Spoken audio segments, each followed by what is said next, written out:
NEET 2026 के बच्चे ध्यान दें, मैं आपके लिए लाया हूं 50 फिजिकल केमिस्ट्री के मोस्ट इंपॉर्टेंट क्वेश्चन जो आपके स्कोर को बूस्ट अप करेंगे।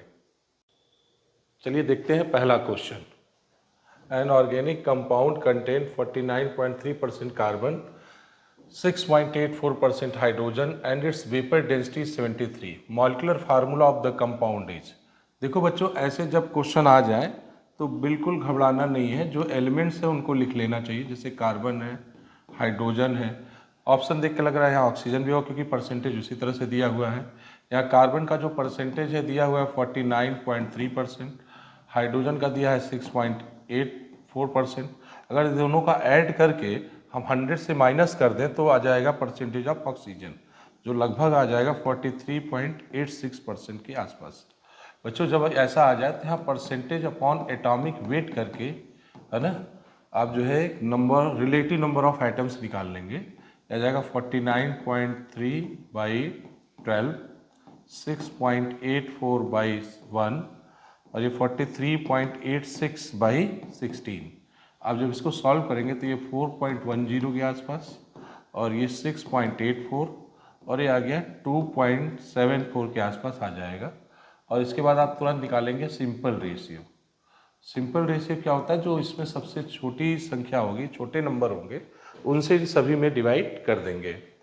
तो 4.10 डिवाइड बाई 2.74, 6.84 डिवाइड बाई 2.74 और 2.74 अपॉन 2.74, तो आ गया आपका 1। ये आपका लगभग जो है आ जाएगा 2 के आसपास और ये लगभग 3 के आसपास आ जाएगा अप्रॉक्स। ठीक है, तो जो इसका एम्पिरिकल फार्मूला हो गया, वो एम्पिरिकल फार्मूला क्या हो जाएगा? इसका एम्पिरिकल फार्मूला हो गया C2H3O। अब बच्चों यहाँ से एम्पिरिकल फार्मूला वेट निकाल लेंगे। एम्पिरिकल फार्मूला वेट जो हो जाएगा 12 × 2 = 24 + 3 27, 27 + 16 लगभग 43 के आसपास। ठीक है, और यहाँ से फिर हम लोग को अगर मॉलिक्यूलर फार्मूला चाहिए तो हमें जाना होगा एम्पिरिकल फार्मूला इंटू एन के पास, जो एन की वैल्यू हम यहाँ से निकाल लेंगे। इसकी जो है वेपर डेंसिटी 73 दी है, तो ये एन हो जाएगा molecular weight by empirical formula wait. तो मॉलिक्यूलर वेट हो जाएगा 2 × vapour density upon empirical formula wait 43। बच्चों जब इसको आप सॉल्व करेंगे तो ये अप्रॉक्स 3 के आसपास आएगा, 3.33 समथिंग आता है। हम लोग यहाँ पे उसको 3 ले लेंगे और इस तरीके से हम यहाँ पे मॉलिक्यूलर फार्मूला जो है वो निकाल लेंगे। क्या? एम्पिरिकल फार्मूला में कितने का? 3 का मल्टीप्लाई कर देंगे तो आ जाएगा C6H9O3, C6H9O3। उस तरीके से कौन सा फार्मूला यहाँ पे आपका मैच कर रहा है? फर्स्ट ऑप्शन मैच कर रहा है, इसलिए इसका आंसर फर्स्ट होगा। ओके, ठीक है। अब मैं नेक्स्ट क्वेश्चन करने जा रहा हूं। नेक्स्ट क्वेश्चन क्या है? नेक्स्ट क्वेश्चन है, in a compound carbon, hydrogen and nitrogen atom are present in 9:1:3.5 by weight, molecular weight of the compound is 108। Molecular formula of the compound यहाँ से आपसे पूछ रहा है। देखिए इस बार वेपर डेंसिटी ना देके सीधे मॉलिक्यूलर वेट दे दिया है। तो जो बच्चे हमारे साथ इस क्वेश्चन को देख रहे हैं, जो बच्चे इस क्वेश्चन को देख रहे हैं, वो पहले इसको पॉज करके इसको सॉल्व करें, फिर सोल्यूशन इसका देखें, है ना। क्या है क्वेश्चन?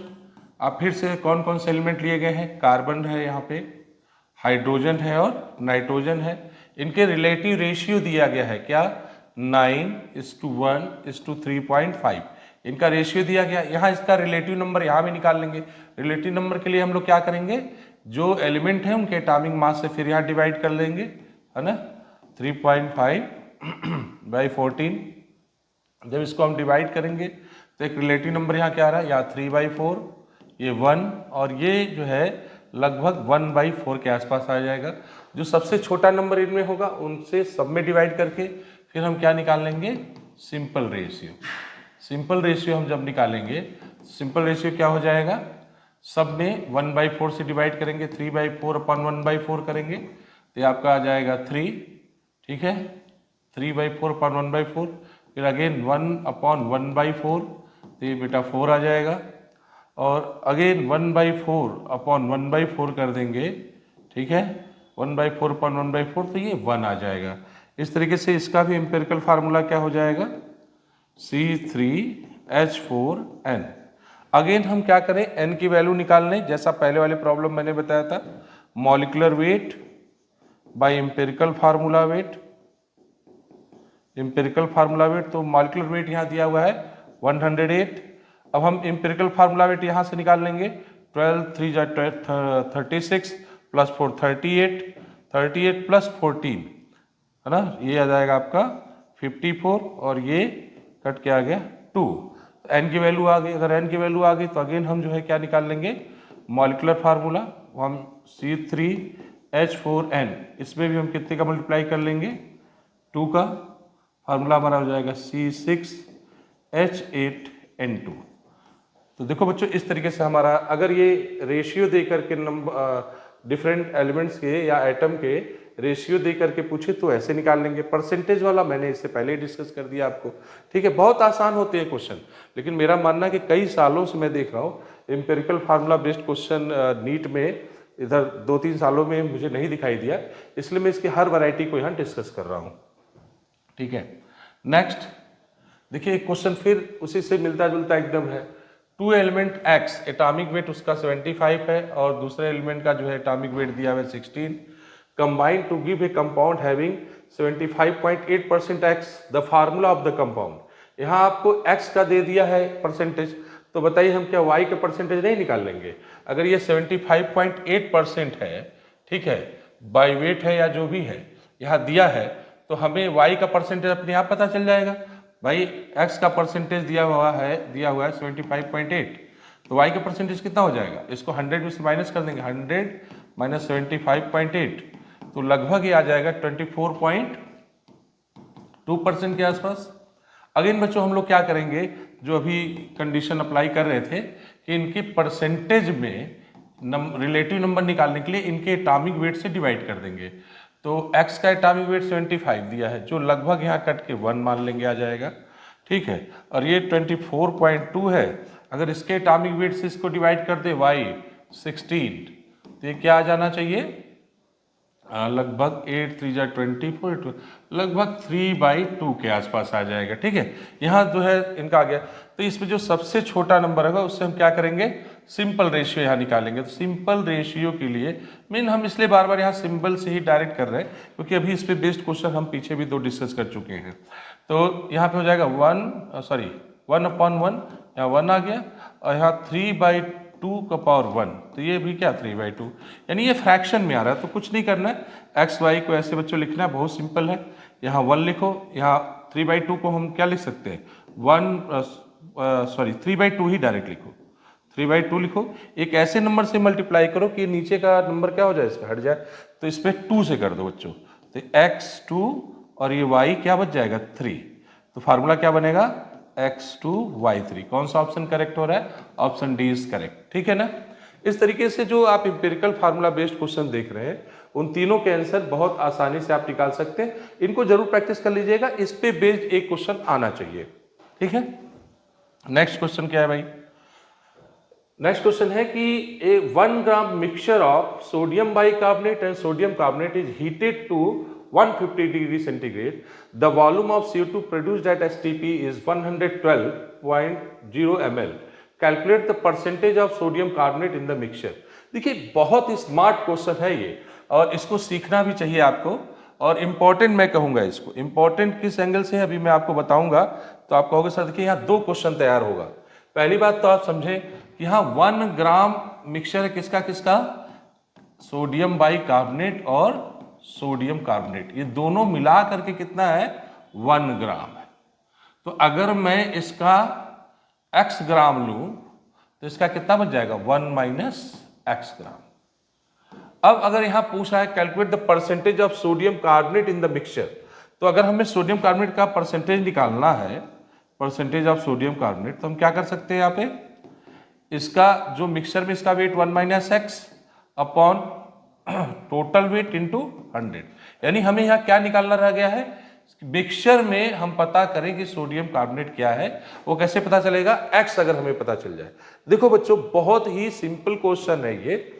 हम आपको बताएं सोडियम बाइकार्बोनेट और सोडियम कार्बोनेट के मिक्सचर जब आप लेते हैं तो पहले इसको एक बात समझ लीजिए कि सोडियम कार्बोनेट की थर्मल स्टेबिलिटी सोडियम बाइकार्बोनेट से बहुत ज़्यादा होती है। थर्मल स्टेबिलिटी का मतलब ये कि अगर आप 150 डिग्री सेंटीग्रेड पे हीट कर रहे हैं इसको ना, तो सोडियम कार्बोनेट ब्रेक नहीं करेगा। कौन ब्रेक करेगा? Sodium bicarbonate. तो अब जो हम रिएक्शन लिखने वाले हैं उस पर ध्यान दें। अगर हम इसको हीट करते हैं सोडियम बाइकार्बोनेट को, तो ये sodium carbonate plus CO2 gas plus यहाँ वाटर हमें मिलता है। बैलेंस करने के लिए अगर हम यहाँ पे 2 मॉलिक्यूल ले लें, 2 मोल ले लें सोडियम बाइकार्बोनेट, तो ये रिएक्शन बैलेंस होगा Na2CO3। सॉरी, इसको सही कर लेना है, Na2CO3। देखिए, अगर इस एक बात यहाँ क्लियर हो रहा है कि इसके 2 मोल से, इसको बहुत ही यूनिटरी मेथड से देख लीजिए, बहुत आराम से हो जाएगा। इसके 2 मोल से CO2 का 1 मोल मिलता है, और STP या NTP कंडीशन पे, है ना, STP बोल रहा है, तो STP NTP पे किसी भी गैस के 1 मोल का वॉल्यूम ऑलमोस्ट 22.4 लीटर होता है, या उसको ml में जाएंगे तो 22,400 ml 1 मोल का। तो हम कह सकते हैं इसका, और इसका यहां ध्यान दें कि 1 मोल यानी कि हम कह सकते हैं 22.4 लीटर। ओके, तो अब हमें X का यहाँ, यानी जो भी हमें यहाँ CO2 मिलेगा वो सोडियम बाइकार्बोनेट से मिलेगा, ना कि सोडियम कार्बोनेट के ब्रेक होने से, क्योंकि उसकी थर्मल स्टेबिलिटी ज़्यादा है। अगर इसके मिक्सचर को हीट कर रहे हैं तो ब्रेक करेगा सोडियम बाइकार्बोनेट। तो हम यहाँ से करेंगे इसको बहुत आसानी से। देखिए इसका सोल्यूशन, इसको थोड़ा ऊपर कर लेते हैं, हाँ ऐसे। देखिए हम यहाँ लिखेंगे कि 22,400 ml CO2 is obtained from 2 mole of sodium bicarbonate. तो 2 mole of sodium, 1 mole of sodium carbonate का वेट होगा 23 + 1 + 12 + 48 यानी 84। 84 टू जा 168 ग्राम सोडियम बाइकार्बोनेट से। ओके, तो यहां से हम पता कर लेंगे कि भाई अगर 22,400 ml 168 ग्राम सोडियम बाइकार्बोनेट से मिल रहा है, तो 112 ml CO2 हमें कहां से मिलेगा? तो 112 ml CO2 is obtain from 168 upon 22,400 into 112। अब जब बच्चों इसको हम सॉल्व कर लेंगे तब हमारा आंसर बहुत आराम से यहाँ आ जाएगा। अब देखिए इसको हम 2 से डिवाइड कर लेंगे।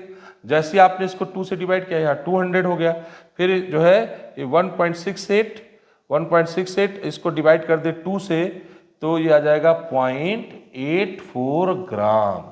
यानी सोडियम बाइकार्बोनेट का कितना यूज हो रहा है? 0.84, जिसको हमने क्या मान रखा है यहाँ पे? x ग्राम। यानी x की वैल्यू यहाँ कितनी आ गई? कितना ग्राम सोडियम बाइकार्बोनेट है? 0.84। तो हमें सोडियम बाइकार्बोनेट का पता चल गया 0.84, लेकिन हमें परसेंटेज चाहिए सोडियम बाइकार्बोनेट का। तो इसके लिए हमने फार्मूला लिख रखा है ना, percentage of sodium carbonate equal to इसका weight upon total weight into 100। ठीक है, तो अब हम चले इसको जो है परसेंटेज निकालने इसका। तो परसेंटेज ऑफ सोडियम कार्बोनेट क्या हो जाएगा? 1 - x यानी 1 - 0.84 बाई 1 इंटू 100, तो 0.16 इंटू 100 लगभग कितना गया? लगभग क्या, लगभग 100% क्या सही है? ये 16% इज करेक्ट आंसर, यानी ऑप्शन डी इज करेक्ट। ये बहुत इंपॉर्टेंट क्वेश्चन है और 100% प्रोबेबिलिटी है कि इस तरह के क्वेश्चन जरूर पूछे जाते हैं कंपटीशन में। द नेक्स्ट क्वेश्चन इज, इस क्वेश्चन को देखते हैं। ठीक है, क्या है ये question? 1 gram of sodium hydroxide was treated with 25 ml of 0.75 molar HCl। ठीक है, solution the mass of sodium hydroxide left unreacted is equal to, कितना मोल इसका अनरिएक्ट हो गया मुझे ये पता करना है। ठीक है, तो इसको पता करने के लिए पहले हम क्या करेंगे? चले दोनों का यहाँ पे मोल हम कंसीडर करेंगे, है ना। कह रहे अनरिएक्टेड, यानी ये किसका बेस्ट, ये किसका क्वेश्चन हो गया? लिमिटिंग रिएजेंट का। और लिमिटिंग रिएजेंट हम लोग जानते हैं क्या होता है। लिमिटिंग रिएजेंट क्या होते हैं? Those reactant which consumed first in the reaction and form minimum amount of product are known as limiting reagent. Those reactant which consumed first in the reaction and form minimum amount of product are known as limiting reagent. ये limiting reagent based question है बच्चों। यहाँ इसका 1 ग्राम, ये NEET शायद 2024 या 23 में question पूछा हुआ है ना, एग्जैक्ट आप देख सकते हैं जा करके। और ये HCl जो है कितना दिया है 25 ml 0.75 मोलर। तो यहाँ से इसका मोल अगर हमें निकालना हो तो 1/, इसका मॉलिक्यूलर वेट कर देंगे जो 40, ये आ जाएगा 0.025 मोल। इसका मोल निकालेंगे तो ये क्या आ जाएगा बच्चों, मोलरिटी फार्मूला में चले जाएंगे N/V। अच्छा अगर वॉल्यूम ml में है तो हम यहाँ 1000 कर देंगे, है ना। तो यहाँ से हम इसका मोल निकाल लेंगे। मोल क्या हो जाएगा m/V/1000, ठीक है। तो मोलरिटी यहाँ दी गई है 0.75 और जो है वॉल्यूम है 25/1000, है ना। तो इसको जब आप सॉल्व करेंगे तो लगभग ये कितना आ जाएगा 0.018, ठीक है, 0.01875। इसको सॉल्व करेंगे तो लगभग ये आ जाएगा 0.01875 आ जाएगा, ठीक है। तो ये दोनों का मोल हमें पता चल गया, इसका मोल इतना है, इसका मोल इतना है। यहाँ पर मोल देखें तो ये क्या है, कम है, और ये क्या है, ज्यादा है। तो ये हो गया आपका limiting reagent. Those reactant which consume first in the reaction and form minimum amount of product are known as limiting reagent। तो ये limiting reagent हो गया। तो ये इसका एक मोल इसके एक मोल से कंज्यूम होता है, तो इसका 0.01875 मोल इसके 0.01875 से क्या हो जाएगा, रिएक्ट करेगा। तो इसका कितना मोल बच जाएगा। देखिए रिएक्शन क्या कहता है, लिमिटिंग रिएजेंट ही डिसाइड करेगा कि कितना ये बचेगा। ये अगर ये लिमिटिंग रिएजेंट है तो ये एक्सेस रिएक्टेंट हो जाएगा। तो इसका एक मोल इसके एक मोल से, तो इसका 0.01875 इसके 0.01875 से रिएक्ट कर जाएगा। तो कितना मोल बचेगा, number of moles of NaOH left, ये क्या हो जाएगा 0.025 माइनस 0.01875। इसको जब आप माइनस करेंगे तो अब इसको माइनस कर लीजिए आप बहुत आसानी से, 0.025 जीरो कर लीजिए यहाँ 0.1875, यहाँ देखिए 5 आ गया, यहाँ 2 आ गया, और यहाँ 6 आ जाएगा, और यहाँ 0.00625 0.00625। अगर मोल में आंसर पूछा है तो इसको हम यहीं पे छोड़ देंगे, है ना। मोल में अगर आंसर पूछा है तो यहीं पे इसको हम क्या करेंगे, छोड़ देंगे। अगर मोल में नहीं पूछा तो आगे इसको हम कंटिन्यू करेंगे। तो इसको कंटिन्यू करने के लिए क्या करेंगे, थोड़ा इसको हम ऊपर करके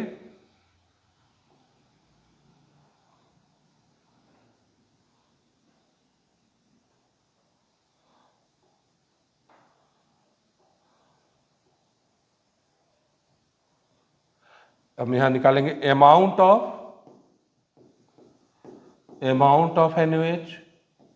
क्या हो जाएगा बच्चों, इसके मॉलिक्यूलर वेट से NaOH के इस मोल में मल्टीप्लाई कर देंगे 0.00625 इंटू 40। इसको सॉल्व कर देंगे तो ऑलमोस्ट कितना आंसर आना चाहिए बच्चों, कौन सा ऑप्शन सही होना चाहिए। देखिए ये ग्राम में है, तो ये अगर इसको मिलीग्राम में कन्वर्ट करेंगे कौन सा ऑप्शन आना चाहिए, ठीक है। तो कौन सा आंसर आना चाहिए, मल्टीप्लाई करके चेक कर लीजिए भाई। देखिए ये ग्राम में है, इस पे 1000 मल्टीप्लाई कर दिए तो लगभग इस पे 6.25 हो जाएगा। 40 का मल्टीप्लाई करिए तो ऑलमोस्ट जो है ये ऑप्शन 20 करेक्ट, यानी 250 मिलीग्राम। क्यों मिलीग्राम, क्योंकि ये तो ग्राम में था, इसको हमने 1000 से मल्टीप्लाई करके इस पे मल्टीप्लाई करेंगे तो मिलीग्राम में ये 250 मिलीग्राम आ जाएगा, ठीक है। तो ये लिमिटिंग रीजन बेस्ड क्वेश्चन हो गया। नेक्स्ट क्वेश्चन क्या है, 2.76 gram of silver carbonate on being strongly heated yield A residue waiting, है ना। तो देखते हैं कितना वेइंग, तो सिल्वर कार्बोनेट को पहले हीट कर लीजिए तो Ag2CO3 हीट कर। देखिए जब भी किसी यहाँ एक कॉन्सेप्ट और तैयार कर लीजिए, अगर किसी ट्रांजिशन मेटल कार्बोनेट को मोस्टली जब हीट करते हैं तो ये मेटल ये एक्चुअली रिड्यूस्ड होता है, ठीक है। जब भी इसको हीट करते हैं तो रिड्यूस्ड होता है ट्रांजिशन मेटल कार्बोनेट। तो ये गया सिल्वर में और फिर CO2 प्लस हाफ O2, अगर बैलेंस करके चल रहे तो ये ऑक्सीजन गैसियस फॉर्म में होगा, ये भी गैसियस है और ये सॉलिड फॉर्म में। अब क्वेश्चन क्या कह रहा है पढ़िए, 2.76 gram of silver carbonate on being strongly heated yield A residue waiting. कितना जो क्या यील्ड रेसिड्यू होगा, क्या बचेगा इसमें रेसिड्यू, क्यों, क्योंकि ये दोनों तो क्या हो जाएंगे, गैस है तो उड़ जाएंगे, जो बचेगा यही बचेगा।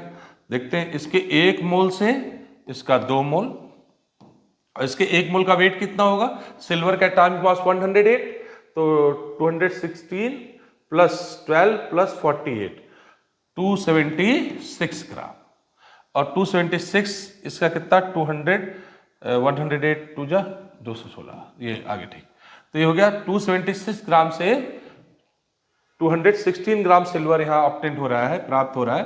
तो बच्चों बताओ 2.76 ग्राम से कितना, 2.76 ग्राम से कितना हो जाएगा 216.276 इंटू 2.76, 0.01, ये आ गया आपका 2.16, यानी फर्स्ट ऑप्शन इज करेक्ट। देखिए बड़ा आसान क्वेश्चन है, और ये कभी न कभी पूछे, बस क्वेश्चन में क्या है, हीटेड यील्ड ए रेसिड्यू, रेसिड्यू मतलब जो बच जाएगा, देखिए प्रोडक्ट में जो बच जाएगा, इसको हीट करें, जब हीट करें तो CO2 और O2 क्या हो जाएंगे, यहाँ से स्केप आउट कर जाएंगे, गैस है ना, तो क्या बचेगा, ये जो बचेगा वही आंसर हो जाएगा।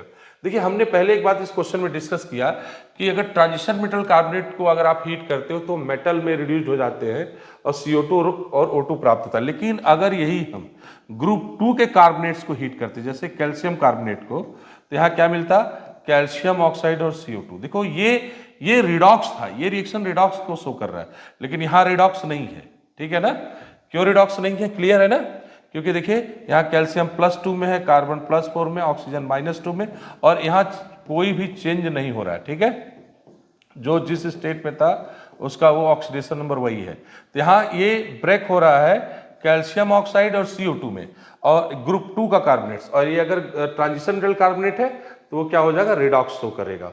ये ग्रुप 2 के कार्बोनेट्स रिडॉक्स शो नहीं करते, ठीक है, ये बहुत इंपॉर्टेंट था इसलिए इसको डिस्कस कर दिया बच्चों, है ना। Next, in the following reaction MnO2 plus 4HCl equal to MnCl2 2H2O plus Cl2, 2 mole of MnO2 reacts with 4 mole of HCl to form 11.2 liter Cl2 at STP, the percentage yield, मतलब इस reaction में percentage yield निकालना है। Percentage yielding का क्या concept है, percentage yielding मतलब जो मिला और जो टोटल था कितना मिलना चाहिए था इनटू 100, है ना। जैसे अगर हम कोई रिएक्शन करा रहे हैं, उस रिएक्शन में हमें मान लो 100 ग्राम मिलना चाहिए था या 100 ml मिलना चाहिए था, लेकिन हमें 50 ml ही मिला या 50 ग्राम मिला, तो कितना परसेंट मिला, 50%, या 25 ml मिला या 25 ग्राम, तो उस हिसाब से हम उसका परसेंटेज देख लेते हैं। ये क्वेश्चन भी जहां तक हमें लग रहा है पूरा पढ़ने के बाद, क्योंकि 2 रिएक्टेंट है और दोनों के अमाउंट देंगे, तो यानी ये भी क्वेश्चन क्या है, लिमिटिंग रिएजेंट का क्वेश्चन है। तो लिमिटिंग रिएजेंट का क्वेश्चन है अगर ये, तो जो लिमिटिंग होगा वही डिसाइड करेगा कि प्रोडक्ट कितना बनेगा। और बात Cl2 की हो रही है, कितना Cl2 मिल रहा है 11.2 लीटर। देखिए अगर इस क्वेश्चन को देखे, क्वेश्चन को पढ़े, तो कह रहा है कि इसका 2 मोल इसके 4 मोल से रिएक्ट करके जो है क्या बना रहा है 11.2 लीटर Cl2। थोड़ा देखते हैं, यहाँ पे इसका जो लिया गया मोल है वो 2 मोल है, इसका 4 मोल लिया गया है, और इसका 1 मोल मिल रहा है, इसका 2 मोल और इसका 1 मोल। 1 मोल यानी इसको मिलना चाहिए था, ठीक है, 22.4 लीटर। यहाँ से जो हमें मिलता Cl2 कितना मिलना चाहिए 22.4 लीटर, है ना। और लिमिटिंग रिएजेंट यहाँ कौन डिसाइड हो रहा है, या 2/1 करें देखेंगे तो 2/1 या 4/4।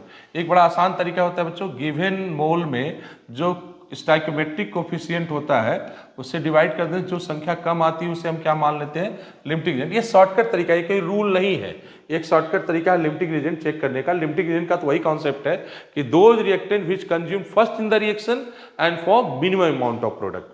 तो यहाँ देखिए इसका 2 मोल इसके 4 मोल से रिएक्ट करके इसका 1 मोल दे रहा है, यानी 22.4 लीटर मिलना चाहिए, और मिला कितना है हमें 11.2 लीटर। तो कितना परसेंटेज यील्डिंग मिला, ये है, मिलना चाहिए था ये, तो परसेंटेज यील्डिंग क्या हो जाएगा, जो मिला हुआ है हमें मिलना चाहिए था इंटू 100, ऑलमोस्ट 50%, यानी ऑप्शन बी इज करेक्ट। ठीक है बच्चों, ऐसे क्वेश्चंस को जैसे आप क्या कीजिए कि जैसे क्वेश्चन हम दे रहे थे आप पॉज करके पहले खुद सॉल्व करिए, फिर उसके बाद जो है ये सोल्यूशन देखिए, तो आपको ज्यादा इसमें कॉन्सेप्ट आपका डेवलप होगा अगर आपने तैयारी की हुई है तो। ठीक है, नेक्स्ट क्वेश्चन,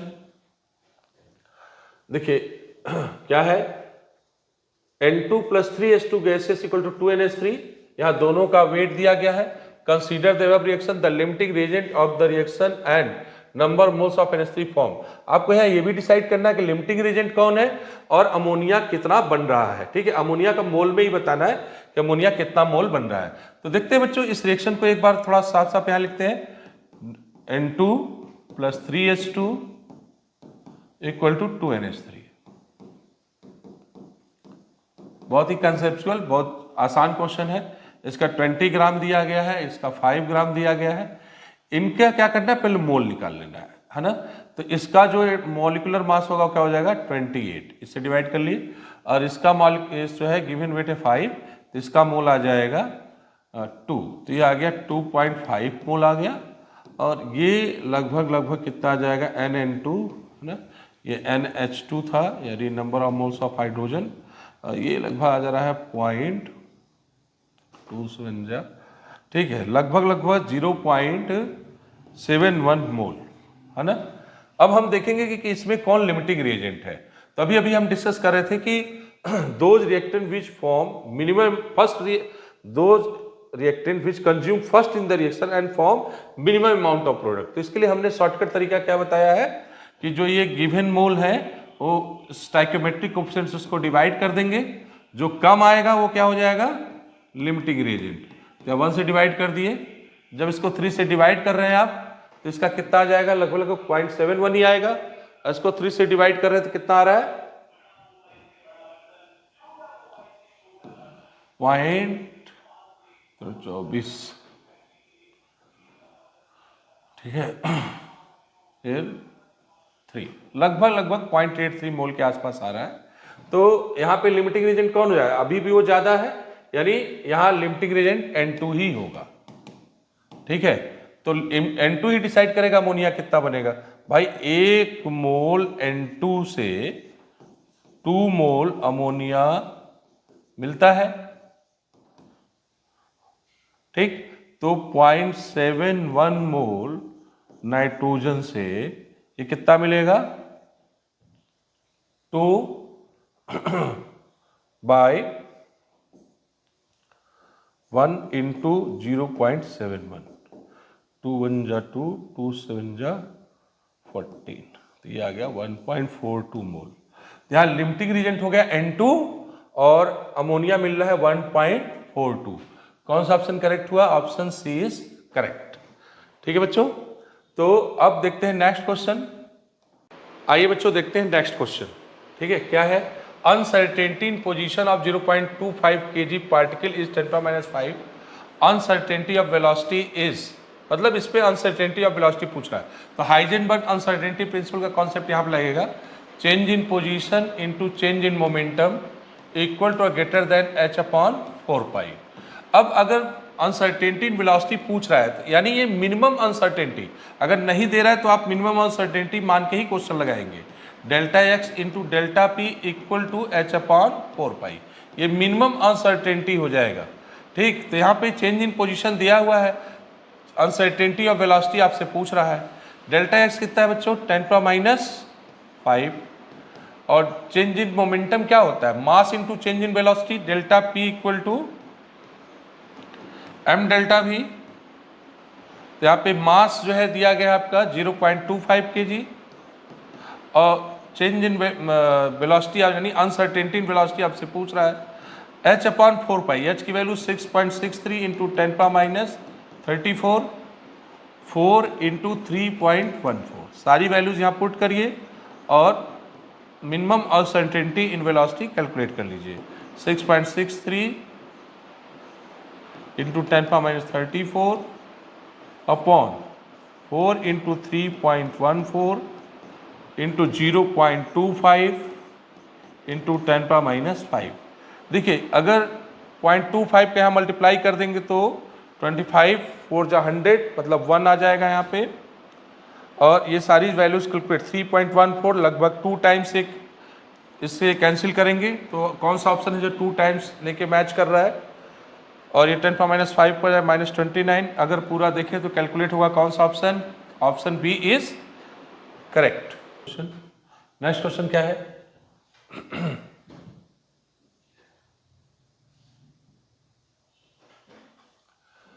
ठीक है, if n plus l equal to 6 then the total possible number of subshell would be. देखिए ये स्ट्रक्चर ऑफ एटम का क्वेश्चन है। अगर n प्लस l यानी प्रिंसिपल क्वांटम नंबर और एजीमुथल क्वांटम नंबर की वैल्यू 6 दी गई है, तो हमें पता करना है कि और then total possible number of सब सेल, यानी सब सेल कौन कौन से इसमें सब सेल यानी l की कौन कौन सी वैल्यू हो सकती है। तो देखिए भाई ये बड़ा आसान क्वेश्चन है। अगर ये 6 आ रहा है तो हम n के साथ पहले क्या रख सकते हैं, n के साथ हम 0 रख सकते हैं, n के साथ हम 1 रख सकते हैं, n के साथ हम 2 रख सकते हैं, n के साथ हम 3। तो ये बारी बारी से चेक करते हैं और वो टोटल आना कितना चाहिए 6। तो पहले चेक करते हैं बच्चों, यानी हम 6 प्लस 0 करें क्या आ सकता है 6 आ जाएगा, और 5 प्लस 1 करें तो 6 आ सकता है, या 4 प्लस 2 करें तो 6 आ सकता है। यानी L की कौन कौन सी वैल्यू हम देख सकते हैं 0 1 2। अब इसके बाद अगर रखेंगे तो वो जो है क्या आ जाएगा, यहाँ 3 रखेंगे। अगर हम n की वैल्यूज बढ़ाते हैं तो क्या वो 3f का कंडीशन बन नहीं पाएगा इसमें, ये मैक्सिमम वैल्यू यही बनेगी 0 1 2। क्योंकि अगर यहाँ 3 रखते हैं और यहाँ भी 3 रखते हैं तो ये कंडीशन हो जाएगी आपकी 6 की, लेकिन आपका कोई भी 3f नहीं होता, 3f नहीं होता, यानी तीसरे सेल में f और f सब सेल नहीं होता, इसलिए ये गलत है। ठीक है, तो यहाँ क्या क्या हो जाएगा 0 0 हम किसके लिए लिखते हैं, L की वैल्यू 0 किसके लिए लिखते हैं, यस देखिए याद रखिएगा L की वैल्यू 0 हम लोग लिखते हैं यस ऑर्बिटल के लिए, और L की वैल्यू 1 रखते हैं हम लोग P के लिए, L की वैल्यू 2 रखते हैं हम लोग D के लिए, L की वैल्यू 3 रखते हैं हम लोग F के लिए। तो दूसरे सेल तक L की वैल्यू 2D, तो यानी क्या हो सकता है ये 6s 5p और 4d, यानी कितने हो गए इसमें 1 2 3। कौन सा ऑप्शन करेक्ट हुआ, फर्स्ट ऑप्शन इज करेक्ट। 3 सब सेल यहां पे बनेंगे। ठीक है, एल की वैल्यू डिसाइड करती है कितने सब सेल होंगे, तो यहां कितने हो गए 3 सब सेल हो जाएंगे। ठीक है, आसान क्वेश्चन है ये। Next, the de Broglie wavelength of a tennis ball of 60 gram moving with velocity of 10 meter per second approximately। तो हमें डी ब्रॉगली वेवलेंथ यहां से निकालना है। डी ब्रॉगली वेवलेंथ निकालने के लिए हमें क्या करना होगा, मास दिया गया है, लेंथ दिया वेलोसिटी दी गई है, हमें क्या निकालना वेवलेंथ। तो वेवलेंथ हम कैसे निकालते हैं, डी ब्रॉगली फार्मूला क्या हमारा lambda equal to h upon momentum यानी एम भी है ना, या एच अपॉन पी भी लिख सकते हैं आप इसको। तो लैम्डा इक्वल टू 6.63 इंटू 10⁻34, ये जूल सेकेंड में हो गया। मास, अच्छा मास यहाँ पे ग्राम में दिया है, ठीक है, तो इसको हम किस में कन्वर्ट कर लेंगे, ग्राम को केजी में। तो 60 इंटू 10⁻³ और ये हो जाएगा आपका वेलोसिटी 10 मीटर पर सेकेंड। बच्चों अगर हम इसको सॉल्व करें तो हमारा कौन सा ऑप्शन करेक्ट हो जाएगा, यहां पे हमारा पहला ऑप्शन करेक्ट हो जाएगा। ठीक है, next question, for A de Broglie for D electron the orbital angular momentum is. देखिए ऑर्बिटल एंगुलर मोमेंटम पूछ रहा है, तो ऑर्बिटल एंगुलर मोमेंटम होता है वो एजीमुथल क्वांटम नंबर पे डिपेंड करता है, l प्लस 1 h अपॉन 2 पाई। अगर यहीं पे पूछता ये ऑर्बिटल एंगुलर मोमेंटम है, ऑर्बिटल, कभी कभी ये क्वेश्चन फंसा देता है, ऑर्बिटल एंगुलर मोमेंटम ना कहके ऑर्बिट एंगुलर मोमेंटम कहता है, orbit angular momentum, orbit angular momentum. जब ऑर्बिट एंगुलर मोमेंटम कहेगा तो बच्चों ये हो जाएगा तुम्हारा NH अपॉन 2 पाई, यानी वो प्रिंसिपल क्वांटम नंबर पे डिपेंड करता है, NH अपॉन 2 पाई। और अगर ये ऑर्बिटल एंगुलर मोमेंटम कह रहा है तो ये एजीमुथल क्वांटम नंबर पे डिपेंड करेगा। देखिए किसके लिए पूछ रहा है, डी इलेक्ट्रॉन, अगर कोई इलेक्ट्रॉन डी में है तो उसके लिए, तो डी के लिए एल की वैल्यू क्या होती है 2, यस के लिए 1, पी के लिए 1, यस के लिए 0, S के लिए L की वैल्यू 0, P के लिए 1, D के लिए 2, F के लिए 3, G के लिए 4, ऐसे आप सब सेल की वैल्यू देखते चले जाएंगे। ठीक है, तो L इक्वल 2, तो यहाँ पे L क्या हो जाएगा, रूट, ये हो जाएगा आपका 2 इंटू 2 प्लस 1 H अपॉन 2 पाई। ठीक है, तो ये आपका आ जाएगा 3 रूट सिक्स H अपॉन 2 पाई, रूट 6 H अपॉन 2 पाई। कौन सा ऑप्शन मैच कर रहा है यहाँ पे, 12th का फर्स्ट ऑप्शन यहाँ जो है मैच कर रहा है। ठीक है बच्चों, next, which of the following is not a state function, है ना। देखिए, एक होता है स्टेट फंक्शन और एक होता है पाथ फंक्शन। थर्मोडायनेमिक जो फंक्शन थर्मोकेमिस्ट्री में हम लोग देखते हैं, क्या देखते हैं, एक होता है पाथ फंक्शन, एक होता है स्टेट फंक्शन। जो path followed by the system depend करे वो पाथ फंक्शन, एंड दो does not depends on path followed by the system, यानी थर्मोडायनेमिक प्रोसेस जो पाथ पे डिपेंड नहीं करेगा वो स्टेट फंक्शन या स्टेट वेरिएबल कहलाता है। जैसे देखिए, पाथ फंक्शन कौन कौन होते हैं, वर्क एंड हीट, जो हम बेसिकली पढ़ते हैं, और स्टेट फंक्शन कौन कौन से हैं, इंटरनल एनर्जी, इंथैल्पी, इंट्रोपी, ये सभी क्या है, स्टेट फंक्शन या स्टेट वेरिएबल। तो ये तो बहुत सिंपल, कौन सा ऑप्शन करेक्ट हो गया यहाँ पे, option C, which of the following is not a state function, यानी 13 का C is correct. Next, which is an extensive property of the system. देखिए, जो थर्मोडायनेमिक प्रॉपर्टीज होती है दो प्रकार की होती है, टू टाइप्स, एक एक्सटेंसिव प्रॉपर्टी, एक इंटेंसिव प्रॉपर्टी। बड़ा सिंपल इसको हम समझा देते हैं आपको। एक्सटेंसिव प्रॉपर्टी क्या क्या होती है, एक्सटेंसिव प्रॉपर्टीज होती है बच्चों those properties of those thermodynamic properties which depends on amount of the substance या मास ऑफ द सब्सटेंस, उसको हम लोग क्या बोलते हैं, एक्सटेंसिव प्रॉपर्टीज, है ना, जो मास डिपेंडेंट प्रॉपर्टीज है। और इसका एग्जांपल क्या, जो मास डिपेंडेंट प्रॉपर्टीज है वो एक्सटेंसिव प्रॉपर्टीज। इसका एग्जांपल बहुत बढ़िया है, तो हो जाएगा mass, volume, heat capacity and all types of energy. Energy चाहे जो भी है वो सब क्या है तुम्हारा, एक्सटेंसिव प्रॉपर्टीज है। और इंटेंसिव जस्ट इसका उल्टा हो जाएगा, जो मास इंडिपेंडेंट प्रॉपर्टीज होगा, thermodynamics properties which does not depends on amount of the substance or mass of the substance are known as extensive properties। तो इसमें देखते हैं एक्सटेंसिव प्रॉपर्टी कौन कौन सी होती है, pressure, temperature, density, viscosity and all type of constant. तो यानी इसमें सिर्फ एक ही मैच कर रहा है, जो एक्सटेंसिव प्रॉपर्टीज है वो कौन है, वॉल्यूम। तो इसका option b is correct. Next, assertion reason से क्वेश्चन है थर्मोडायनेमिक्स से, पढ़िए इसको। Thermodynamic process means change in at least one of the state variable of the system. अभी हम बोले थे, जहां पे एक भी सिस्टम में स्टेट में चेंज हो रहा है, जैसे इंथैल्पी के लिए, एंट्रोपी के लिए, इंटरनल एनर्जी के लिए बात अभी हम कर रहे थे कि स्टेट फंक्शन क्या होता है, those does not depends on path followed by the system, बल्कि वो इस बात मतलब ऐसा थर्मोडायनेमिक प्रोसेस जो किसी एक स्टेट वेरिएबल पे डिपेंड करता है सिस्टम के। ठीक, ये तो बात सही है। फिर क्या रीजन क्या है, process is accompanied by an exchange of matter and energy between the system and surrounding. बिल्कुल, जो एक्सचेंज होता है वो किसके किसके बीच में होता है, सिस्टम और सराउंडिंग के बीच में होता है। तो ये रीजन भी सही है, और रीजन क्या है इसका, करेक्ट एक्सप्लेनेशन है, यानी ऑप्शन ए इज करेक्ट। ये both assertion reason is true, सही है, and reason is the correct explanation, यानी यहां assertion reason both are correct. Next question क्या है यहां पे, the work done during reversible isothermal expansion of 1 mole of hydrogen gas at 25 degree centigrade from pressure of 20 atmosphere to 10 atmosphere is. देखिए, इसके लिए हमने रिवर्सिबल आइसोथर्मल प्रोसेस के लिए एक फार्मूला हम लोगों ने पढ़ा था, -2.303, ठीक है, -2.303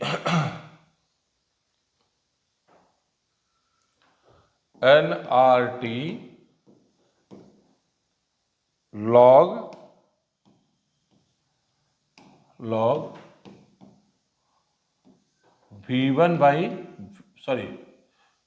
V2 by V1, है ना।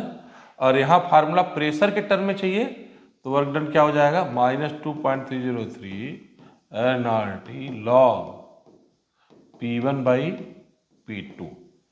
क्यों? क्योंकि pressure inversely proportional to volume होता है, इसलिए हम यहाँ पे इस फार्मूले को यूज कर रहे हैं। तो देखते हैं बच्चों क्या आंसर निकलता है। -2.303 मोल 1 है, आर की वैल्यू जूल में ना कैलोरी में, आर की वैल्यू कैलोरी में क्या होती है 1.98 या 2 कैलोरी के आसपास लिखते हैं, 2 कैलोरी पर मोल पर केल्विन। तो कैलोरीज में जाना है तो 1.98 ले लें या तो 2 कैलोरी के आसपास भी ले सकते हैं। टेम्परेचर कितना है यहाँ पे, टेम्परेचर 25 यानी 298 केल्विन लॉग, है ना,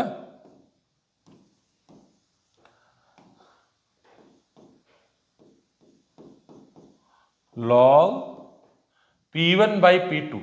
P1 कितना है 20 और P2 कितना है 10, तो 20/10 क्या आ गया log 2। log 2 की वैल्यू ऑलमोस्ट 0.3010 है ना, तो -2.303 इंटू 1.98 इंटू 298 इंटू 0.3010। बच्चों इसको आप जब सॉल्व करेंगे तो लगभग सबका मल्टीप्लाई करें तो आपका ऑप्शन आ जाएगा माइनस में, और माइनस में यहाँ हमारे पास एक ही ऑप्शन दिख रहा है, वो कौन सा है, बी, यानी -413.14 कैलोरीज यहाँ पे आपका इसका आंसर होगा।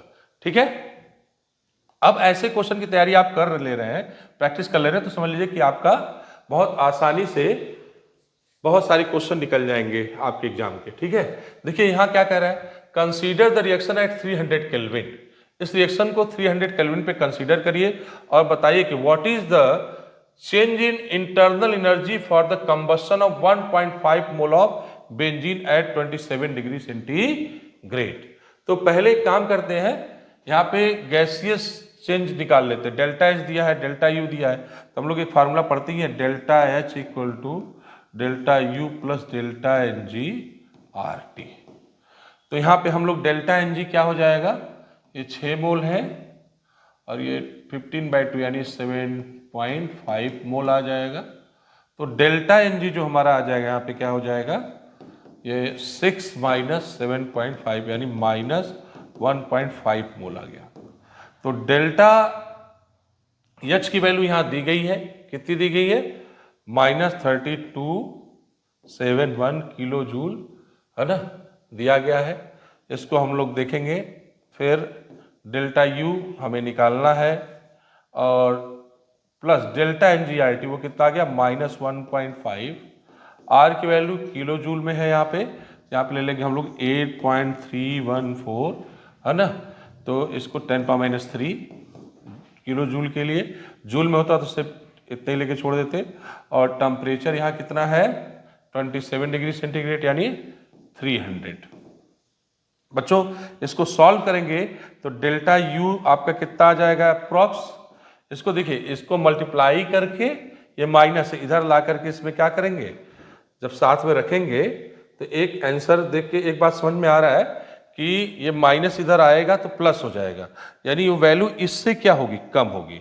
तो इसको सॉल्व करके आप चेक करेंगे तो इससे कम होकर के वैल्यू कितनी आ जाएगी, माइनस, हमको याद है इसलिए हम डायरेक्ट यहाँ लिख दे रहे हैं, -3267.25 किलो जूल आ जाएगा ये।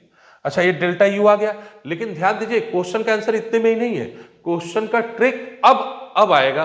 देखिए क्वेश्चन क्या करे, डेल्टा यू निकाला, कई लोग को तुरंत ऑप्शन हमें लग रहा मिल भी गया पहला, तुरंत यहाँ पे क्या करेंगे, इसको गोला करेंगे और निकल जाएंगे और तुरंत जो है माइनस हो जाएगा। क्या करना है, क्वेश्चन को थोड़ा ढंग से पढ़ना है। What is delta U for the combustion of 1.5 mole of benzene. यहाँ 1 मोल के लिए था ये, तो 1 मोल के 1.5 मोल के लिए क्या करना होगा, ये पर मोल है तो 1.5 मोल के लिए इसमें हम क्या कर देंगे, मल्टीप्लाई कर देंगे। तो यहाँ पे हम करेंगे क्या, फॉर 1 मोल,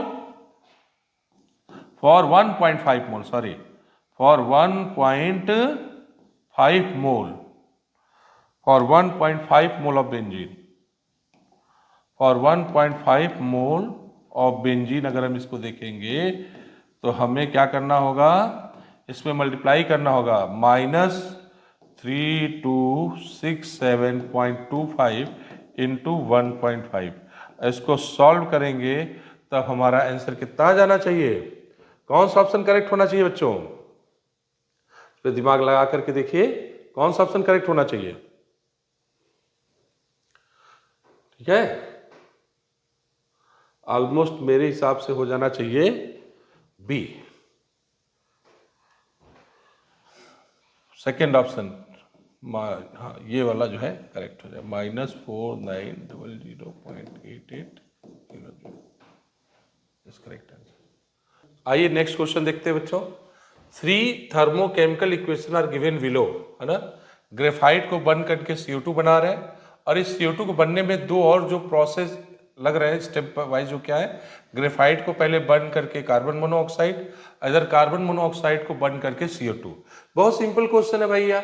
इन सभी के change in enthalpy of reaction दिया गया है, x किलो जूल पर मोल, y किलो जूल पर मोल और z किलो जूल पर मोल। कह रहा based on the above equation find out which of the following relation given is correct. देखो बच्चों, ऐसे क्वेश्चन में हम लोग हेस लॉ अप्लाई करते हैं, Hess law of constant heat of summation. Hess law of constant heat of summation कहता है कि अगर कोई रिएक्शन सिंगल स्टेप में हो या वो मल्टीपल स्टेप में हो, change in enthalpy of the reaction will be same. यानी हमें अगर ये जो मिल रहा है ना, ये अगर 2 स्टेप में ये डिफरेंट हो रहा है, तो इन दोनों स्टेप को क्या करें, ऐड करें, तो भी हमें मिल जाएगा। एक बार ऐड करके आप देख भी सकते हैं इसको। अगर देखो ऐड करोगे तो अपने आप ये क्या हो जाएंगे, ये कैंसिल हो जाएगा, हाफ O2 मिलकर O2 ग्रेफाइट डायरेक्ट बर्न करके CO2। यानी क्लियर है, हमें पहला वाला इक्वेशन चाहिए अगर, तो उससे दूसरे वाले इक्वेशन और तीसरे वाले इक्वेशन को क्या करना है, ऐड कर देना है। यानी x equal to y plus z. कौन सा ऑप्शन करेक्ट हुआ यहाँ पे? x equal to y plus z, option C is correct. ठीक है, हेस लॉ अप्लाई किया है आपने, बहुत इंपॉर्टेंट है, जरूर एक बार इसको बच्चे देखें। Next question, xy2 dissociate according to this equation, xy2 gaseous equal to xy gaseous plus y gaseous. When the initial pressure of xy2 is 600 mm mercury, the total equilibrium pressure is 800 mmHg. Calculate equilibrium constant K for the reaction, assuming that the volume of the system remains unchanged. इसमें volume change नहीं हो रहा है system का, तब तो ये और अच्छी बात है। तो इस रिएक्शन के लिए हम लोग को क्या करते हैं, पहले इस रिएक्शन को लिख लेते हैं, xy2 gaseous equal to xy gaseous plus y gaseous. फिर इसका इनिशियल प्रेशर दिया गया है 600 mm, ये मान लेंगे 0 इनिशियली। एट इक्विलिब्रियम, इसका 1 रिएक्ट करता है तो 1 इसका बनता है, तो मान लो इसका x रिएक्ट किया तो कितना बच गया, 600 माइनस x, तो ये xx। तो total pressure at equilibrium, total pressure at equilibrium वो क्या हो जाएगा, partial pressure of xy2 plus partial pressure of xy plus partial pressure of y। तो सभी को ऐड कर देंगे, यानी 600 माइनस x प्लस x या माइनस प्लस करेंगे। टोटल प्रेशर एट इक्विलिब्रियम कितना दिया गया है 800, तो हो जाएगा 800 इक्वल टू 600 प्लस x, तो x इक्वल टू आ गया यहाँ पे 800 माइनस 600 इक्वल टू 200। नाउ अब हमें इक्विलिब्रियम कांस्टेंट K, यानी एक तरह देखा जाए तो Kp निकालना है, क्योंकि ये गैसियस टर्म में दिया गया है। क्या हो जाएगा Kp या K क्या हो जाएगा, partial pressure of xy into partial pressure of y upon partial pressure of xy2। इन सभी की वैल्यूज यहां रख देते हैं, x into x upon 600 minus x at equilibrium. तो ये 600 माइनस एक्स, सारी वैल्यूज x की रख दीजिए यहाँ पे, 200 इंटू 200 अपॉन 600 माइनस 200, यह आ जाएगा आपका 200 इंटू 200 अपॉन 400, 200 2 जा 400, ये जो है आपका कैंसिल हो जाएगा, आएगा 100। यानी यहाँ पे आंसर क्या आ रहा है, Kp या K क्या आ रहा है आपका 100। कौन सा ऑप्शन करेक्ट होना चाहिए, ऑप्शन बी, यानी सेकेंड ऑप्शन यहाँ पे करेक्ट होता है। ठीक है, आगे देखते हैं बच्चों नेक्स्ट क्वेश्चन। देखिए इन सब क्वेश्चन को जैसे अगर आप मेरे साथ सॉल्व कर रहे हैं तो पहले आप पॉज करके जरूर सॉल्व कर लिया करिए, है ना, फिर उसके बाद सोल्यूशन देखा करिए। ठीक, देखते हैं, a mixture of N2 and H2 in the mole ratio 1:3 is allowed to attain equilibrium when 50% of mixture has reacted. If P P is the equilibrium pressure, then partial pressure of ammonia form is. अब यहाँ पे ammonia का partial pressure पूछ रहा है तो कुछ नहीं करना, फिर यहाँ पे इसके रिएक्शंस को लिख लेना है। ये केमिकल इक्विलिब्रियम का क्वेश्चन है, N2 + 3H2 gaseous equal to 2NH3 gaseous. ठीक है, यहाँ रिएक्शन आप ऐसे लिख लेते हैं। फिर क्या करेंगे भाई, 1:3 इसका इनिशियल दिया गया, इनिशियली 1:3, यानी अगर नाइट्रोजन 1 मोल है तो हाइड्रोजन 3 मोल है, 0 एट इक्विलिब्रियम। हमें मान लेंगे कि इसका अल्फा रिएक्ट कर रहा है, तो इसका 1:3 से तो इसका अल्फा इसके 3 अल्फा से रिएक्ट करेगा और इसका 2 अल्फा बनाएगा। ये डिग्री ऑफ डिसोसिएशन ले रहे हैं या जो कैंसिल हो रहा है वो चीज यहाँ दिया भी गया है। Allow to react when 50% of the mixture has reacted. Mixture का 50% रिएक्ट कर जा रहा है, यानी जो देखा जाए डिग्री ऑफ डिसोसिएशन है वो 50% है ना, तो कोई दिक्कत नहीं है। तो यहाँ पे हम लोग निकालेंगे, क्या निकालेंगे यहाँ पे, क्या पूछना है कि P is the equilibrium pressure then partial pressure of ammonia form is. अब हमारा टोटल प्रेशर दे दिया यहाँ पे कितना, टोटल प्रेशर जो है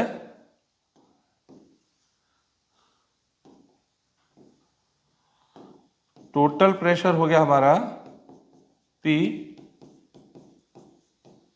वो इक्वल टू क्या हो जाएगा, partial pressure of N2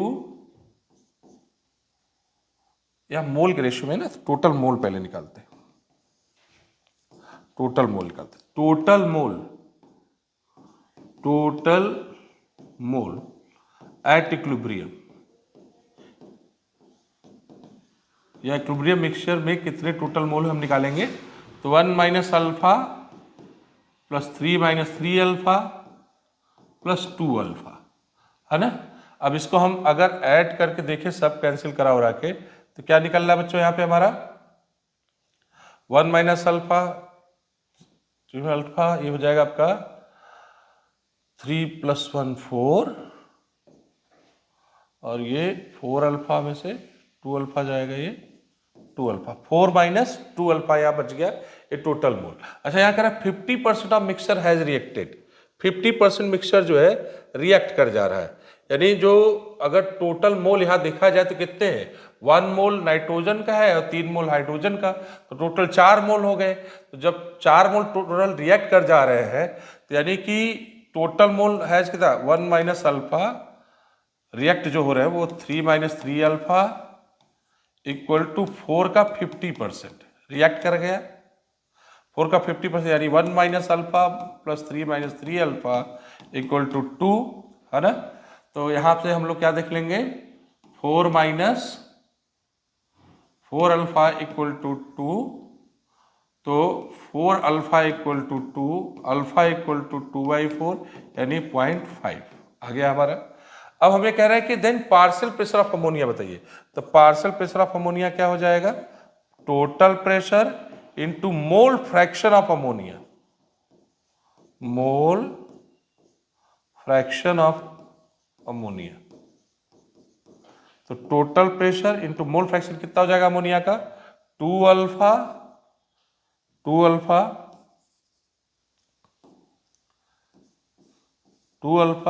upon total mole, यानी 4 - 2 अल्फा। हम अल्फा की वैल्यू यहां रख दें, P × 2 × 0.5 अपॉन 4 - 2 × 0.5। बच्चों इसको सॉल्व करके देखो, ऑलमोस्ट ये इक्वल टू आ जाएगा आपका, ये 1 हो गया और ये 3, P/3, यानी पार्शियल प्रेशर कितना आंसर आ जाएगा हमारा यहाँ, इसका अमोनिया का पार्शियल प्रेशर आ रहा है आपका, partial pressure of ammonia, partial pressure of ammonia आ जाएगा आपका PnH3, ये P/3। ये कौन सा ऑप्शन करेक्ट हुआ, ऑप्शन सी इज करेक्ट। ठीक है, option C is correct. Next, the vapour density of N2O4 at certain temperature is 30. What is the percentage dissociation of N2O4 at this temperature?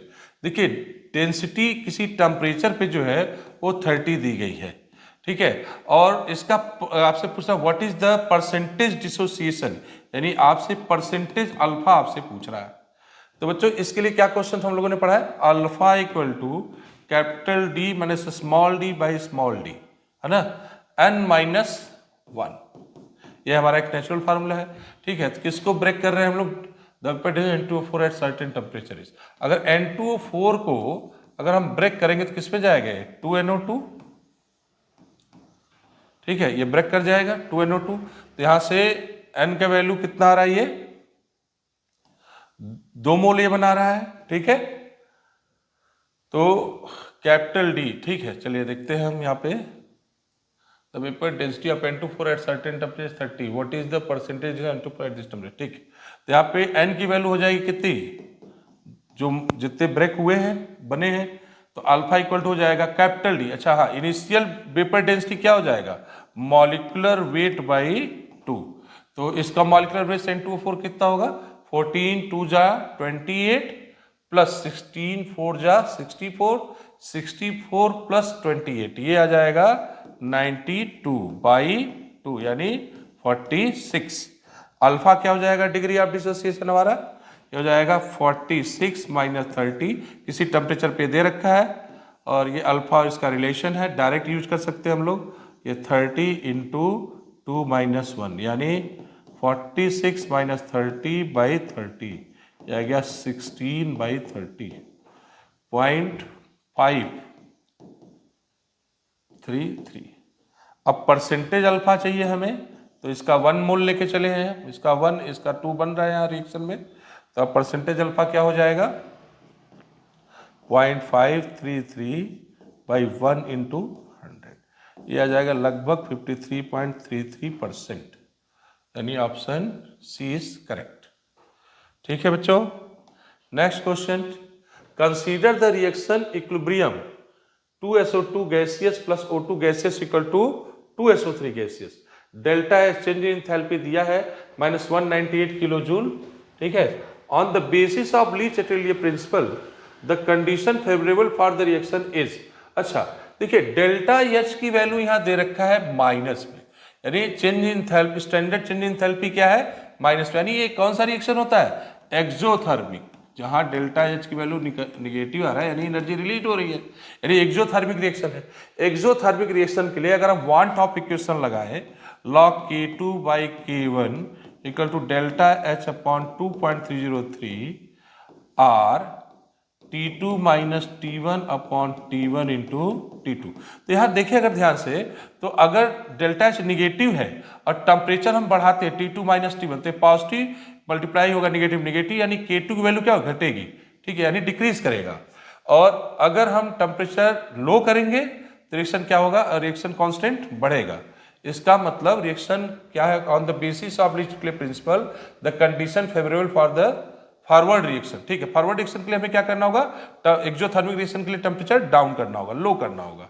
तो lowering of temperature as well as pressure, lowering of temperature, increase in pressure, ये क्या है, any value of temperature and pressure, ये तो गलत है, एकदम गलत है ये। अब देखते हैं, लोअरिंग दो जगह पे है, यहाँ पे इंक्रीजिंग तो टेम्परेचर होना नहीं रहा क्योंकि एक्सोथर्मिक रिएक्शन है, लोअरिंग ऑफ टेम्परेचर दो जगह है, ओके हो गया।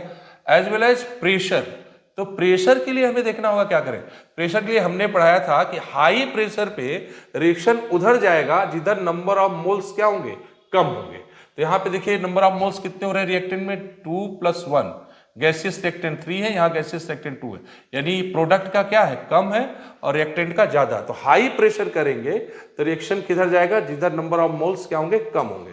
तो lowering the temperature and increasing the pressure, तो the most appropriate answer is B, यानी 22 का कौन सा सही हो जाएगा, बी। अगर यहीं पे अगर इसका मोल इसका कम होता तो रिएक्शन किधर आता, बैकवर्ड, क्योंकि फॉरवर्ड के लिए पूछ रहा है, इसलिए हमें हाई प्रेशर पे रिएक्शन फॉरवर्ड जाएगा और टेम्परेचर लो करना होगा, ठीक है। Next question, the graph relate in K constant equilibrium EQ versus 1/T for reaction, the reaction must be. अच्छा फिर ये वही आ गया, log, actually van't Hoff equation क्या होता है, k equal to AE⁻ minus delta H by RT। अगर हम दोनों तरफ ln कर लें तो ln k equal to ln A minus delta H by RT। Okay, reaction क्या कह रहा है, हाँ, ये रिएक्शन मतलब ये ग्राफ किसके लिए से, इंटरसेप्ट यहाँ पे क्या है, पॉजिटिव है, ध्यान देना है, इंटरसेप्ट पॉजिटिव आ रहा है, ठीक, ओके, तो इंटरसेप्ट पॉजिटिव है, ओके, ठीक, स्लोप क्या आ रहा है, पॉजिटिव आएगा। तो किस रिएक्शन के लिए स्लोप अगर देखा जाए डेल्टा एच हमें एक्सोथर्मिक अगर होगा तो यहाँ निगेटिव रखेंगे, निगेटिव निगेटिव क्या हो जाएगा, positive. For exothermic reaction, for exothermic reaction यहाँ पे डेल्टा एच क्या ले लेंगे, निगेटिव। अगर हम निगेटिव ले लेंगे तो ये क्या हो जाएगा, L N K equal to L N A plus delta H by R T. अब यहाँ पे इंटरसेप्ट पॉजिटिव और स्लोप भी क्या आ जाएगा, पॉजिटिव। तो द ग्राफ रिलेट्स किसके लिए हो गया, ये एक्सोथर्मिक रिएक्शन के लिए। 23 का फर्स्ट इज करेक्ट आंसर। ठीक है, ये बहुत एक कॉन्सेप्चुअल क्वेश्चन है, इन सबको जरूर ध्यान देना चाहिए, क्योंकि यहाँ देखिए दिख रहा है ना, जीरो से यहाँ ऊपर, यहाँ इंटरसेप्ट क्या है, ये पॉजिटिव आ रहा है। ठीक है, अगर कोई कंफ्यूजन है तो एक बार फिर से इसको देख लीजिए, यहाँ पे इंटरसेप्ट यहाँ पे आपका पॉजिटिव आ रहा है। Next, the hydrogen ion concentration in weak acid of dissociation constant Ka and concentration C is nearly equal to. अच्छा ठीक है भाई, weak acid of dissociation, weak acid यहाँ मोनोबेसिक एसिड मान के ही चलना पड़ेगा, कुछ ना दिया हो तो यही करेंगे हम, ओस्टवाल्ड डाइल्यूशन लॉ लगाएंगे यहाँ पे। ठीक है, H A equal to H ion concentration plus anion concentration. अब अगर इनिशियली इसका हम जो है इनिशियल हम इसको 1 ले ले और यहाँ 0 0, एट इक्विलिब्रियम इसमें से अल्फा अगर डिसोसिएट होता है यहाँ अल्फा अल्फा, क्योंकि 1 से 1 1 तो अल्फा से 1 1, सी टाइम्स अगर इसको हम बढ़ाते हैं तो सभी में सी का जो है मल्टीप्लाई कर लेंगे आप। यहाँ पे dissociation constant K a equal to Ostwald dilution law लगाएंगे तो हो जाएगा आयंस का product of active mass of ions upon active mass of weak acid. Now C alpha into C alpha upon C 1 minus alpha, C से C cancel, ये हो गया C alpha square upon 1 minus alpha. अब चूंकि weak electrolytes है तो weak acid या weak base के लिए क्या होता है, अल्फा लेस देन 1 डिग्री, 100% कभी ब्रेक नहीं होते, degree of dissociation less than 100% होता है, तो 1 minus alpha assume to be 1। अब ऐसे केस में K इक्वल टू क्या हो गया, सी अल्फा स्क्वायर। अब क्या करें, द हाइड्रोजन आयन कंसंट्रेशन पूछ रहा है आपसे, तो H प्लस आयन कंसंट्रेशन यहां से क्या हो जाएगा, सी अल्फा। ठीक है, और सी अल्फा और अल्फा भी आप देखिए यहां से निकाल सकते हैं, कैसे, अगर अल्फा यहां से आप निकालना चाहें तो क्या हो जाएगा, अल्फा इक्वल टू रूट के बाई सी, तो सी इंटू अल्फा क्या हो गया, के बाई सी। तो बच्चों सी अंदर जाएगा, ये क्या हो जाएगा, के ए, सी स्क्वायर होगा, सी सी कैंसिल, के इंटू सी, यानी एच आयन कंसंट्रेशन आ गया आपका root dissociation constant of acid into concentration of the weak acid. कौन सा ऑप्शन इसमें मैच कर रहा है, root K a into C, option D is correct, इसमें ऑप्शन डी करेक्ट आंसर होगा। ठीक है, तो अब नेक्स्ट इसमें देखते हैं बच्चों, नेक्स्ट क्वेश्चन क्या है, a certain buffer solution contains equal concentration of x minus and hx, the kb for x minus is 10 power minus 10, the pH of buffer is। अच्छा, बफर सोल्यूशन के लिए जो हम pH निकालते हैं, जो weak acid and is salt with strong base होता है, तो उसके लिए हम लोग हेंडरसन इक्वेशन लगाते हैं। हेंडरसन इक्वेशन क्या है, pH equal to pKa plus log salt concentration by weak acid का कंसंट्रेशन। ठीक है, ये फार्मूला हम लगाएंगे। तो यहां पे क्या दे रहा है, the Kb for x minus, यानी इसके कंजुगेट बेस के लिए Kb दिया है, तो नो डाउट हम यहां से क्या निकाल लेंगे, K निकालेंगे। K निकालने के लिए क्या करेंगे हम लोग, Kw equal to Ka into Kb लगा लेंगे, और K हमारा यहां से आ जाएगा Kw अपॉन Kb, तो Kw 10 power minus 14 upon 10 power minus 10, यह आ जाएगा 10 पावर माइनस 4। ओके, फिर हम यहां से पहले निकाल लें pKa, pK क्या हो जाएगा आपका, इसको हम लिख सकते हैं 1 into 10 power minus 4 y minus log x, यानी 4 माइनस लॉग 1, ये आ जाएगा आपका 4 आंसर आ जाएगा, यानी pK आपका 4 आ गया। अब आपको अगर pH चाहिए तो इस फार्मूले में डायरेक्ट हम चलते हैं, इक्वल कंसंट्रेशन कह रहा है, इक्वल कंसंट्रेशन ऑफ सॉल्ट, ये जो एनायन है और एसिड का, तो ये pH इक्वल टू हो जाएगा 4 plus log salt by acid, equal concentration है तो हम ए मान लें, ए से कैंसिल, log 1 की वैल्यू 0, यानी आंसर हमारा कौन सा आएगा 4। कौन सा ऑप्शन इसमें हो जाना सही है? सही, option a is correct. Option 4 इसमें करेक्ट है।